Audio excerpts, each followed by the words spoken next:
Chapter 12. This is what the kids call main character energy, I guess. We were halfway up the stairs when reality sunk in. Drew looked furious. Cineas didn't look any different than usual, but that could mean plenty of things. Some of the worst punishments I'd ever had were given to me by people who weren't just angry, they were disappointed. Me personally, I had jumped the first 2 stages of grief and was now bargaining with what had happened. Maybe it wasn't as bad as I thought it was, I thought, trying to remember exactly what I'd said to the man who had the authority to end my days at the school with a snap of his fingers. At least Cineas had saved me from that, but I knew my chances were low of him not trying to do the same. At least I stood up for what was right, I thought, believing that to the deepest part of my heart. Maybe it had meant something to Tate, and maybe not. But I knew what words like that did to people back on Earth, and I wasn't going to let that kind of thing slide at my new home, too. That thought pushed me from stage 3 to stage 4. This was the first place I'd ever really felt at home. My brother was here, the only family I'd ever known. If I lost that, I didn't even want to think of what would happen then. They'd send me to the Terraria early, I guess, just like Reiser had said, but I'd have to leave everything else behind.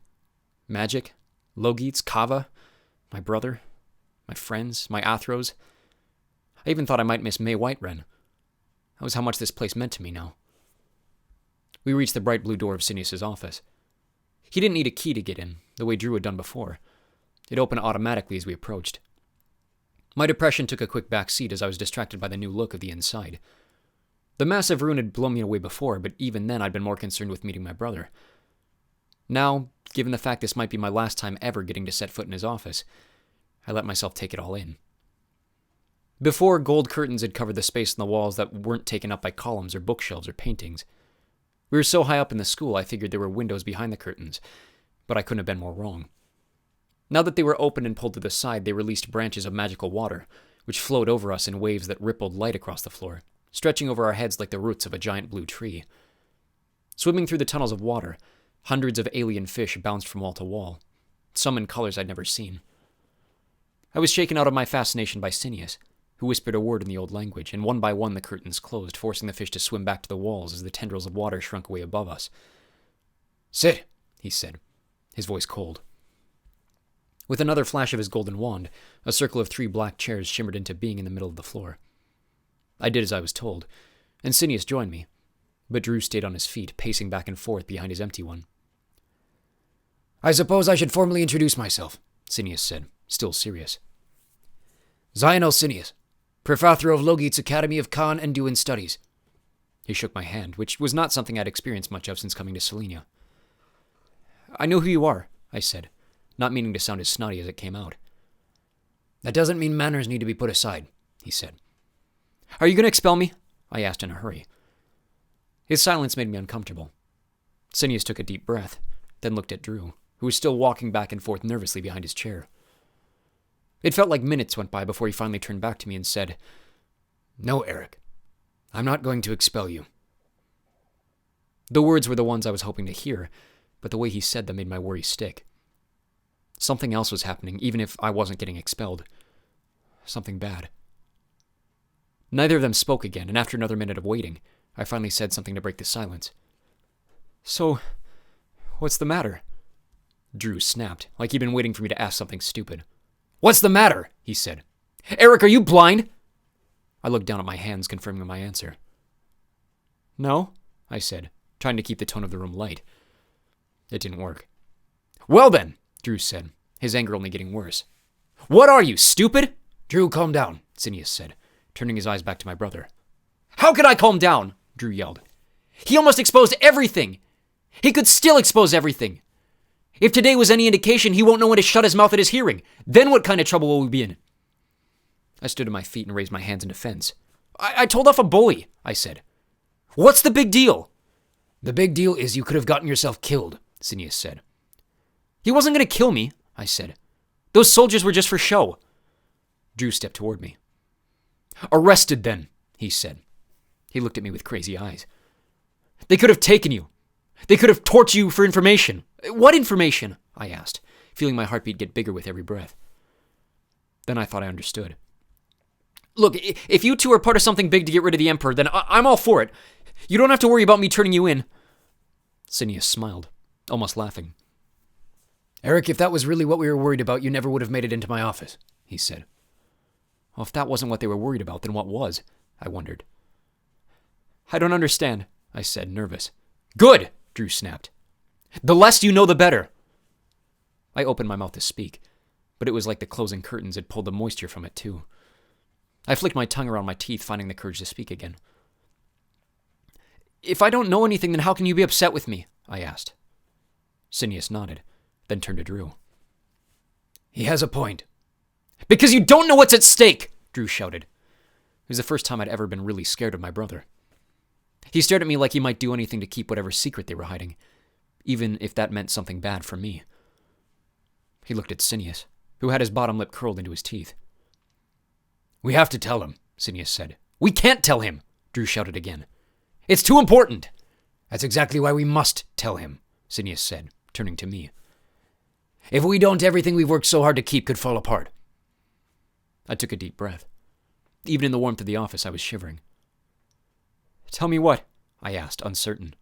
He's too young to know, Drew said, disagreeing with Cineas. You've known your entire life, Cineas said. But he's not me, Drew said, his voice so loud it echoed around the room. He looked at Cineas again, his face turning pink. I don't know what happened, but after a few seconds in silence, he seemed to give up his argument and sat down on one of the leather chairs. Cineas nodded as Drew dropped his forehead into his hand, then sat down in his own chair and pointed at me to do the same. Not until you tell me what's going on, I said. The old man sighed. You may want to sit down for what we tell you, he said. Another shiver ran through my body. I did as he commanded. All right, I said. Tell me what I did wrong. What happened today? Drew raised his head. What didn't you do wrong? He said angrily. You threatened a close associate of Ganderstorm. You put both of us in the line of unwanted attention, and worst of all, you may have exposed the code. I took a shaky breath, still not understanding why what I had done was such an issue. What code? I asked. Schwabington, Cineas grunted, cracking his neck from side to side. It's not a name so much as an identifier. A placeholder to keep you hidden. Not a name? I asked, confused by the difference. What do you mean? Schwabington isn't our last name, Drew said. I looked at Cineas for an explanation. When the old emperor was assassinated, it was imperative that anyone Ganderstorm might see as a threat be protected at all costs, especially once it was clear to the rest of us the Queen had not escaped Briffinseth. We knew he would stop at nothing to destroy any last traces of the dynasty, or else his reign could be seen as illegitimate. If you've ever met Ganderstorm, you know that his knowledge of the ancient language is greater than any Duin in the history of the universe. He's constantly searching for new information, new knowledge to make himself more powerful, more invincible than anyone could think possible. Schwabington is a code, Cineas continued. It's not a spell in the way you've learned about spells, but an answer to a question. It's not a word in the ancient language that can be translated. It's something older, something tied to the very heart of everyone who hears it. Drew took a deep breath, speaking where Cineas left off. Think of it like a lie detector. If a person hears the word, there are two ways they could respond. Most people would hear you introduce yourself and think of nothing else, but if anyone has ties to Ganderstorm, the word literally changes the way they think. Anyone with loyalties to Ganderstorm and his new regime, Cineas added. Anyone who might even think of betraying the true holders of the throne cannot remember your name. As soon as you disappear from their sight, even if they write it down, it's impossible to mentally recall the name, Schwabington. But how? I asked. And what does that have to do with us? Oh, come on, Eric, Drew said, dropping his head in frustration. You're smarter than that. I looked to Cineas for help understanding, but he only held his breath, waiting for Drew to speak again. Your name, he said. Your real name, the name you were given at birth, is Eric Abandrew, of the family Sherbin Parkland. But that... I hesitated. Ab meant son of in the ancient language. As for those family names, I'd heard them before. Those are the last names of the emperors. The old emperors, the ones before Ganderstorm. Cineas nodded. Exactly, he said. Drew told me you had wondered about your parents. Well, here it is. Your father was Andrew Briat Atanya Achdonald, of the family Parkland, eighth of his name to sit on the Obsidianic throne. rightful head of the royal family Sherb, lawfully proclaimed Emperor of the Confederation of Planets. He was killed and taken from the throne by the pretender Lord Ganderstorm, who, so far as we know, still has your mother, the Queen Tanya, captive, no doubt waiting to use her to lure you to destroy any opposition to his reign once and for all. The chill in my bones disappeared. Suddenly everything around me felt so hot I could hardly bear it. My father was the Emperor? I couldn't believe it. I had adjusted to this new world fine so far, but this? This was something else entirely. I needed some air. I fell forward, putting my head between my knees, trying to piece together everything they were telling me. The worst part was, it made sense. Why Drew and I had been separated. The way everyone had treated me back in the Carnarvon. Why even Jordan had acted so strange about knowing my brother. And maybe he wasn't my friend the way I thought he was. Maybe he couldn't remember us when he looked away. A new terrifying truth popped into my head, and I looked at Drew in a new light. Suddenly my older brother looked more than that. In the blink of an eye, he had become older to me. Taller, grander than he ever was before. If our dad was the Emperor, I started looking at him, then that means you're Andurop Andrew, he agreed. 9th of my name. Rightful heir to the Obsidianic throne, and the greatest threat to Ganderstorm's rule.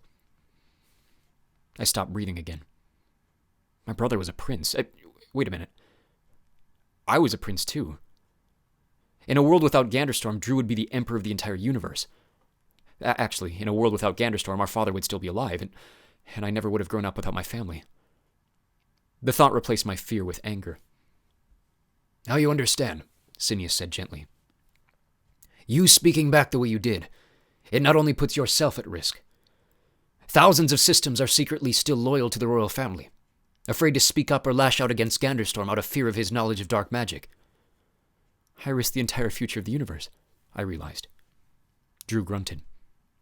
If anyone finds out who I am, he said, who we are, Ganderstorm will stop at nothing to destroy us. They may have never seen your faces, Cineas added.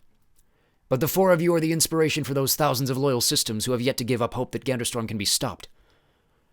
I felt myself jerk up in my chair. Hold on, I said. 4 of us? Drew finally smiled for the first time all day. That's the other part of the secret, he said. The Emperor had 4 sons at the time of his death, Cineas explained. When Urto fell, all 4 of you were separated for the safety of yourselves and the future of the Confederation. In case something happened to 1, 2, even 3 of you, there was still a chance the royal family might survive. I looked at Drew, whose smile had turned into a mix of hope and exhaustion. We know where the youngest is, he said. His name's Scott. He's 9, and he's safe on the planet Complacency with a family of other kids. He didn't know he was adopted until we found him last year. For a second, my rapid heartbeat stopped completely. Complacency? I repeated. Isn't that where Venner Jones and his family are from? Drew smiled again. He started laughing, shaking his head. Don't worry, he said. Even if they somehow found him and interrogated him for his real name, I'd be surprised if he even remembers it. They'd never be able to bring that information away from his home. I was about to say I didn't understand, but then Cineas added, Because of how young he was when you 4 were separated, we were able to protect him with certain magical defenses we couldn't give the rest of you. Even if Ganderstorm suspected this, which he no doubt does, he's been searching in the wrong places. Complacency is mostly loyal to his cause, and anyone he might send there in his place would never have the knowledge to spot the protections, let alone break them. The rest of you are scattered to far corners of the universe. Chains upon chains of people we trusted to keep you safe were passed to protect you, so someone close to the throne would never have a clue where you were in case they were captured and interrogated by Ganderstorm, only trusting that you were still alive. In your case, you ended up on Earth. Not because he would never think to look there, but because Ganderstorm is too proud to go anywhere lacking magic the way Earth does. I looked at Drew, swallowing hard to take everything in. As good as Cineas was doing at explaining why I had ended up where I did, I was still jealous of Drew. And you still ended up with a family, I said. He finally sat down in his chair, giving me a nod of comfort in the chaos of everything I'd just been told. That happened by chance, Drew said. I got lucky. In all fairness, so did you. Your life could have been a lot worse. Not trying to sound like that guy, but it was hard for me to imagine my life being more difficult than what it had been. Which brings us to the 4th brother, Cineas said. The one between the pair of you. Beyond Drew, your father was a very private man when it came to his family. The public knew very little about the other three until his death, which was when Ganderstorm released everything he had learned about the royal family in his search to find you. We know his name is Stephen. We know he was born sometime between you and Drew, and we know that it's likely he's a Tan Subord based on what we know about the rest of you. But beyond that, Drew perked up, picking up for Athrosinius. The voice of Gahlu spoke to the Trugaria, but even Father Delpharn told us that the details are practically non-existent. We know he's alive, but where the voice wouldn't share. We know the question appeared to him multiple times, but he ignored every single one, which makes it even harder to trace him. Then there's the fact that his line of guardians was traced by Ganderstorm's forces, Sinius added. Everyone, all the way up to the person who hit him last, is dead, which means that wherever he is, he's hidden well. It's possible we may never find him until the time comes. I knew the answer before I asked the question. This time I was confident, but no less terrified. The time comes... for what? Drew leaned in, as serious as he had been all day. For us to take Ganderstorm down. When I finally let out my breath, it shivered through my lips. You've seen what his followers are, Sinius said. You've heard what he's like, what he's done, what he continues to be. Around the Confederation, anyone who speaks against him is being silenced. Yours isn't the only family he's taken down in his conquest for power. His plan for the universe is evil. Gahlu is crying out for us to correct the path of magic. All of us with the ability to hear it can tell it's so. My heartbeat was back in my ears, sending beats pounding through my head. And you want me to join in the fight? I said. If you want to be, Sinius said, shrugging. Even if you don't, without your brother Stephen in the picture, you're our second hope. Just because you're not an active participant doesn't take you out of danger, nor does it protect the rest of us from anything you might be forced to say. Drew leaned in again, looking me directly in the eyes. If they learned who we are, he said. If they captured you, they could force you to praise him in front of the entire universe. An heir to the throne cementing the usurper as the true king. It'd be the end for all of us. Sinius cleared his throat. All that to say, he said. What you say or don't say, especially in the presence of one of Ganderstorm's loyal followers, could mean life or death to anyone else, whether you realize it or not. Do you understand? I nodded, paralyzed from the neck down. I waited for them to speak again, to add more information to the pages of it they had just shared with me, but neither did.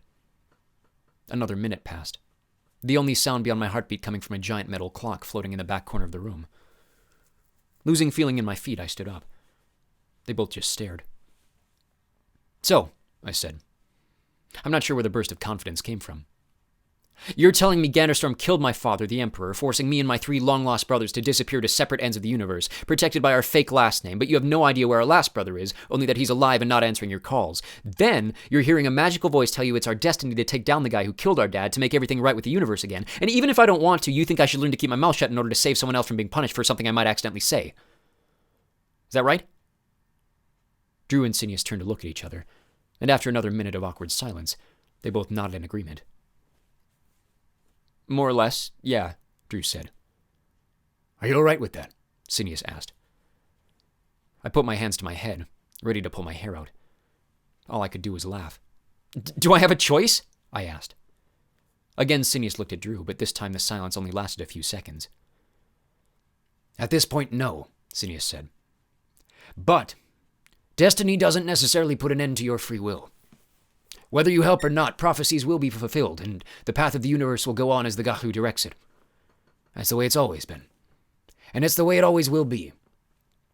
In 10 years, Ganderstorm might still be on the throne, or it may be Drew Schwabington, or maybe a third option none of us saw coming. Any way you put it, destiny will be fulfilled.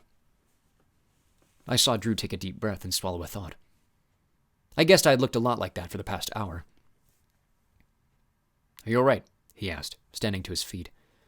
At this point, I wasn't sure if he was asking for my sake or for his. I'm fine, I laughed. I might scream it out in the shower later, but what's new? Athrosinius rose to his feet as well. Well then, he said. Can we at least count on you to keep this much a secret?